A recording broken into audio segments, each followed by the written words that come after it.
우리의 이야기는 서울 강남구의 한 조용한 골목에서 시작됩니다. 이곳은 번쩍이는 네온산인과 고요한 어둠이 뒤섞인 곳, 화려함 속의 삶의 무게를 짊어진 이들의 이야기가 숨쉬는 곳입니다. 북한산이라는 이름의 동네는 근처의 장엄한 산에서 따왔으며 고풍스러운 바위와 푸른 숲이어 굴어진 곳입니다. 강남의 빛나는 중심지와 달리 북한산은 낡은 건물들과 좁은 골목들로 가득한 곳.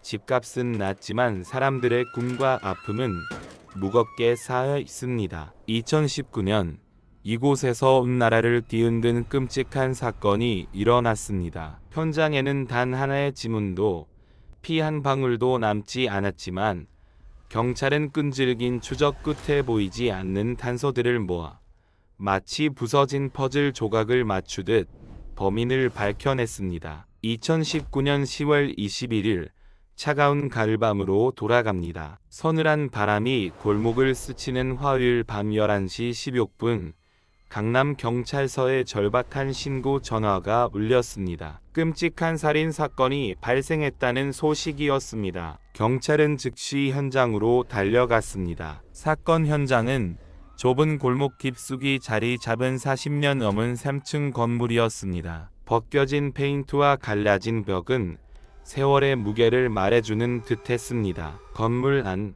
좁은 복도를 따라 수많은 세입자들이 꿈을 꾸며 살아가는 임대 아파트들이 있었습니다. 범죄 현장은 2층의 작은 아파트, 낡은 나무 문이 굳게 잠긴 채였고 두꺼운 커튼이 창문을 완전히 가려 밖에서 안을 들여다볼 수 없었습니다. 경찰이 문을 부수고 들어섰을 때 공기는 고통으로 얼어붙은 듯 했습니다. 주 침실의 침대 한 어머니와 어린아들이 영원한 잠에 빠져 있었습니다. 어머니 김은지 40세는 창백한 얼굴로 침대 안쪽에 누워 마지막 꿈을 꾸는 듯했습니다. 곁에는 4살 아들 김민우가 작은 손을 힘없이 뻗은 채 바깥쪽에 누워 있었습니다. 얇은 이불을 여는 핏자국은 말없이 비극을 증언했습니다. 신고자는 은지의 아버지와 오빠로 그들은 고통으로 떨며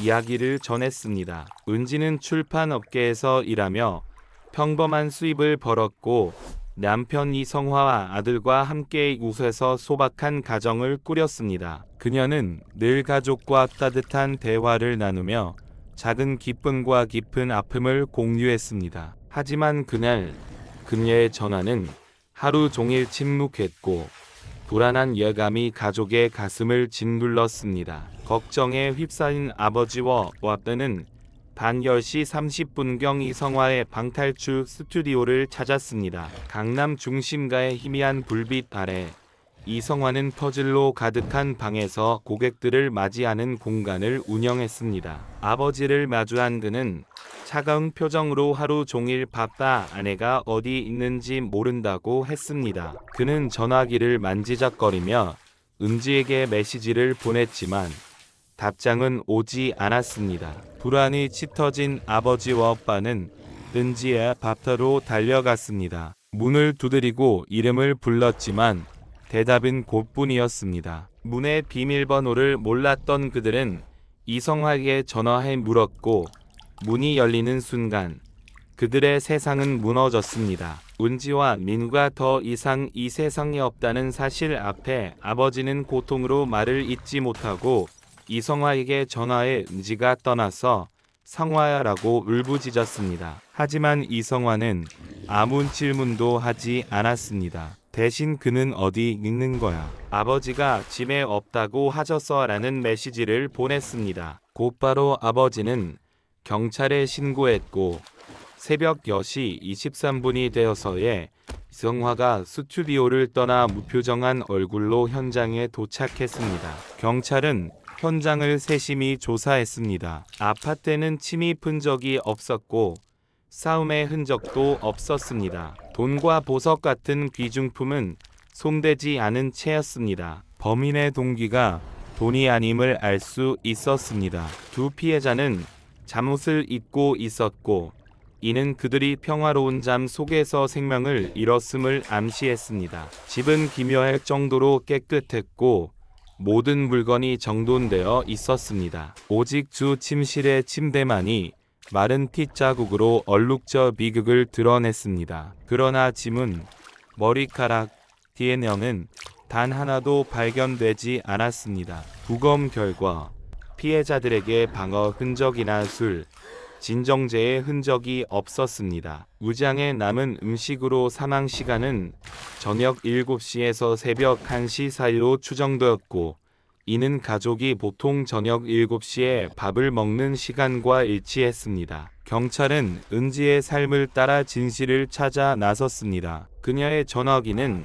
따뜻한 대화로 가득한 디지털 일기장 같았습니다. 친구들과 동료들에게 그녀는 늘 밝고 다정한 사람이었습니다. 남편과의 갈등을 털어놓기도 했지만 누구와도 원한을 쌓지 않았습니다. 북한산의 낡은 골목은 그녀가 친구들을 초대한 적 없는 곳이었고 가족조차 사건 후 처음 이곳을 찾았습니다. 그날 오후 든지는 집에서 파스타와 닭고기 수프를 챙겨왔습니다. 오후 4시 민우를 유치원에서 데려오며 아들의 웃음에 미소를 지었습니다. 4시 28분 그들은 집으로 돌아왔습니다. 부검 결과 두 모자의 장에 남은 음식은 와가 준비한 메뉴와 일치했습니다. 집에 돌아온 은지는 소셜미디어를 통해 친구들과 소소한 일상을 나누며 웃었습니다. 오후 8시 40분 동료에게 따뜻한 메시지를 보냈지만 8시 49분 이후 그녀의 목소리는 영원히 멈췄습니다. 이들은 그 운명의 밤에 이상한 소리를 듣지 못했다고 했습니다. 하지만 한 이은 건물 아래 주차된 수상한 차를 봤고 다음날 아침 사라졌다고 했습니다. 그들은 이 차를 종종 봤지만 그날 밤 대식형 불빛이 꺼져 있었다고 했습니다. CCTV 분석 결과 그 차는 이성화의 것이었습니다. 영상은 그가 오후 8시 56분에 집에 도착해 새벽 1시 35분에 떠난 것을 보여줬습니다. 이 시간은 피해자들의 사망 시간과 정확히 겹쳤습니다. CCTV는 이성화 외에 다른 누구도 아파트에 드나들지 않았음을 확인했습니다. 이성화의 사건 직후 태도는 사람들의 가슴을 찢었습니다. 현장에 호출되었을 때 그는 경찰에 신원을 묻지 않았고 가족의 죽음에 대해 궁금해하지 않았습니다. 현장에 도착한 그는 문 밖에 앉아 차가운 눈빛으로 아무 감정도 드러내지 않았습니다. 그의 누나는 떨리는 목소리로 장례식에서 그가 의식의 참여하지 않고 눈물 한 방울 흘리지 않았다고 했습니다. 특히 민우의 작은 얼굴 위에 덮인 베개는 경찰을 소름 끼치게 했습니다. 심리학자들은 이는 범인이 어린 피해자에 대한 죄책감을 느낀 흔적일 수 있다고 했습니다. 모든 단서가 이성화를 가리켰습니다. 40일간의 치밀한 수사 끝에 경찰은 그를 살인 혐의로 체포했습니다. 신문실에서 그는 차갑게 모든 혐의를 부인했습니다. 그는 은지가 출장 간다고 메시지를 보내 아들을 돌보러 집에 갔다고 주장했습니다. 오후 9시에 집에 도착했지만 은지가 출장을 가지 않고 민과 저녁을 먹었다고 했습니다. 그는 민과 놀다가 혼자 밥을 먹고 밤 10시에 가족 모두 잠자리에 들었다고 했습니다. 2시간 뒤 냉각팬 소리에 깨어나 스튜디오로 간다고 은지에게 말한 뒤 떠났다고 했습니다. 그는 떠날 때 모두가 무사했다고 단언했지만 그의 말은 진실을 감추는 얇은 장막 같았습니다. 6개월간의 수사 끝에 사건은 서울중앙지방법원에서 재판에 들어갔습니다. 직접 증거가 없어 양측은 법의학, 현장 흔적, 공기를 둘러싼 간접 증거로 치열한 공방을 벌였습니다. 핵심은 사망시간 추정이었습니다. 전문가들은 두 피해자의 이장에 소화되지 않은 음식이 남아있어 식사 후 6시간 이내에 사망했다고 결론지었습니다. 극도의 스트레스가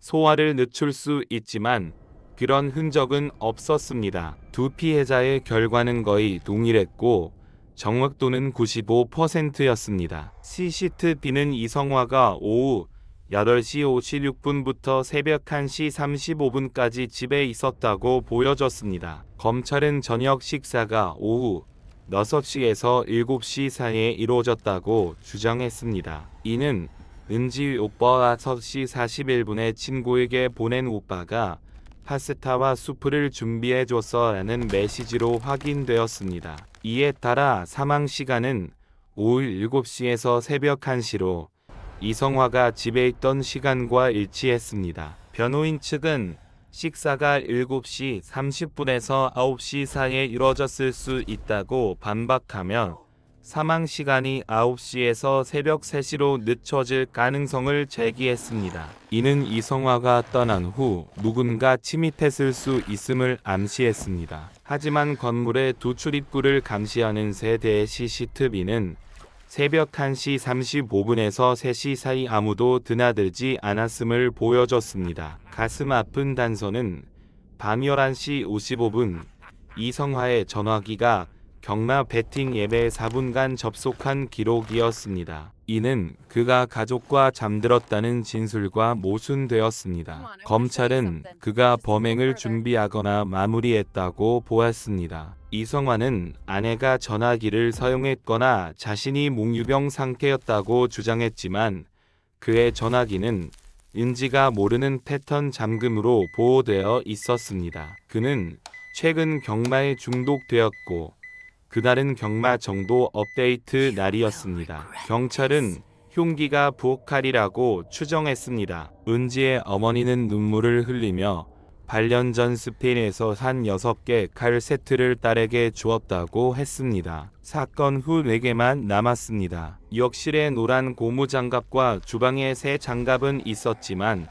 평소 쓰던 장갑은 사라졌습니다. 스튜디오 근처 CCTV는 이성화가 새벽에 가방을 들고 돌아오는 모습을 포착했습니다. 그의 스튜디오에는 1300 섭씨 온도의 전기 가마가 있어 증거를 태울 수 있었습니다. 사건 6일 후 그는 가마를 중고 사이트에 올렸지만 경찰은 증거를 찾지 못했습니다. 은지의 전화기가 침대 시트 아래 근역에서 먼 곳에서 발견된 것은 가슴을 아프게 했습니다. 밤 10시 5분에 충전 중이던 전화기는 새벽 1시 23분에 충전이 끊기고 화면이 12초간 켜졌습니다. 이는 이성화가 떠나기 8분 전이었습니다. 전화기에 은지의 지문이 없었고 8시 49분 이후 메시지에 답하지 않았습니다. 검찰은 이성화가 알람 소리를 막기 위해 전화기를 숨기고 지문을 지웠다고 보았습니다. 이 사건은 영화 트루 픽션과 닮아 소름을 끼쳤습니다. 영화 속 피해자의 전화기가 침대 아래 숨겨져 있었습니다. 이성화는 사건 전 트루 픽션과 여러 범죄 영화를 시청했습니다. 경찰은 그가 이를 모방했다고 의심했지만 변호인 측은 영화가 구체적이지 않다고 반박했습니다. 비극의 동기는 탐욕과 파탄난 결혼 생활이었습니다. 이성화는 재능 있는 도야 같지만 아내에게 의존했습니다. 6년 전 중매로 은지와 결혼했고 민우가 태어났습니다. 그들은 전세로 1억 5천만 원을 내고 아파트를 빌렸습니다. 은지는 가정의 모든 비용을 떠났지만 이성화는 사치에 빠졌습니다. 그는 집에 거의 돌아보지 않았고 부부는 갈등 속에 살았습니다. 사건 2년 전 그는 아들과 더 소통하겠다고 약속했지만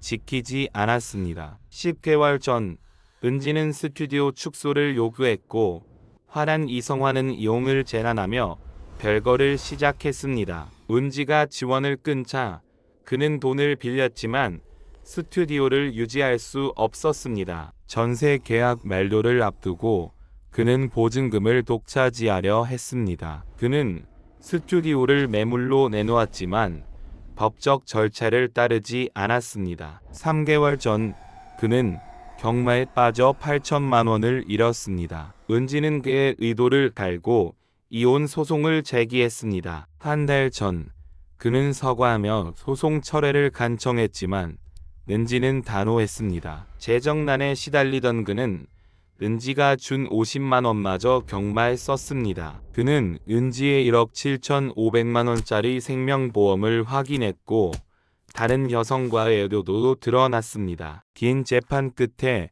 이성화는 종신형을 선고받았습니다. 2021년 대법원은 이를 확정했습니다. 이 비극은 탐욕, 파탄, 그리고 잃어버린 꿈의 이야기입니다. 이성화는 자신이 지켜야 했던 가정을 파괴했고 이제 철창 속에서 은지와 민우의 기억에 영원히 사로잡힐 것입니다.